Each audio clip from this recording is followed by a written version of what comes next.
Olá pessoal, bem-vindos ao nosso canal A História Bíblica da Criação. Temos tratado em vídeos anteriores sobre a vida de um modo geral, trazendo o legado de Darwin para o estudo da lei de Moisés e do Novo Testamento. Neste vídeo, vamos mostrar um segmento do vídeo A Biologia da Morte, que trata com mais detalhes a ocorrência da morte no mundo vivo.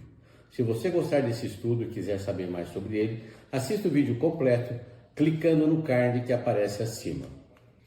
Vimos em vídeos anteriores que a natureza nos parece brilhante e jubilosa quando em situação de superabundância de alimentos. Então não vemos ou não passa pela ideia que as aves cantando alegremente ao nosso redor vivem geralmente de insetos ou de sementes e que assim estão constantemente destruindo a vida, ou comumente nos esquecemos de como é frequente serem esses pássaros e também seus ovos e filhotes destruídos pelos animais predadores. Darwin é mais enfático quando fala da seleção natural, escrevendo que a seleção natural atua em termos de vida e morte, preservando os indivíduos dotados de alguma variação favorável e destruindo os que adquiriram qualquer desvio estrutural desfavorável. Ou ainda, que a verdadeira importância do grande número de ovos e sementes, porém, é a de compensar a grande destruição, morte, que se abate sobre a espécie em algum período da vida de seus indivíduos, e esse período, na grande maioria das vezes, ocorre cedo. Numa primeira abordagem sobre a morte, vimos então que, de acordo com a seleção natural, caberia à vida, através dos seres vencedores, se esforçar ao máximo para se manter viva, perpetuar-se, crescer e multiplicar-se com todas as dificuldades envolvidas, conseguir alimento e lutar para se defender, evitando a morte, vencer as intempéries, evitando a morte, e se desdobrar na produção de sementes e descendentes, não só para a perpetuação da própria espécie, mas também do grande contingente de perdas que serão sacrificados como alimento, morte para outras espécies, ou destruída pela adversidade implacável do solo e clima, morte.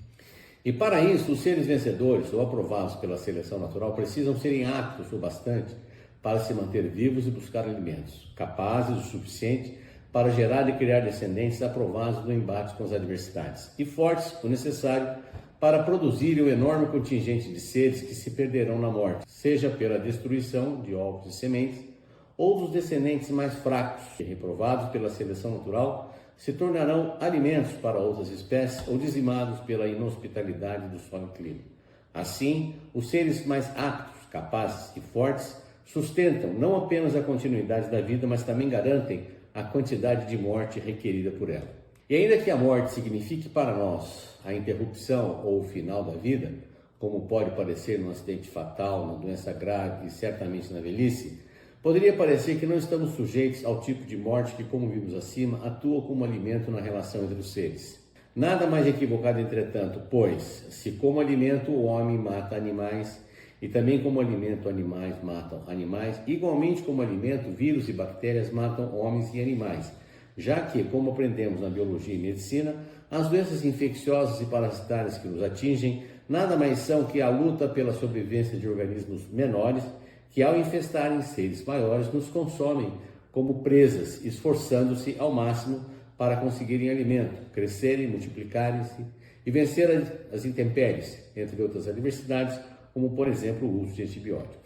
E assim terminamos de falar sobre a natureza da destruição que alcança os seres vivos de um modo geral. No próximo vídeo vamos continuar falando sobre as manifestações da morte no mundo vivo, extraídas do vídeo A Biologia da Morte. Se você gostou desse tema, acesse o card acima para assistir o vídeo completo. Grande abraço a todos. Se você gostou desse conteúdo, dê o seu like e compartilhe. Se inscreva no canal e ative o sininho para notificações de novos vídeos. E não se esqueça de registrar seu comentário.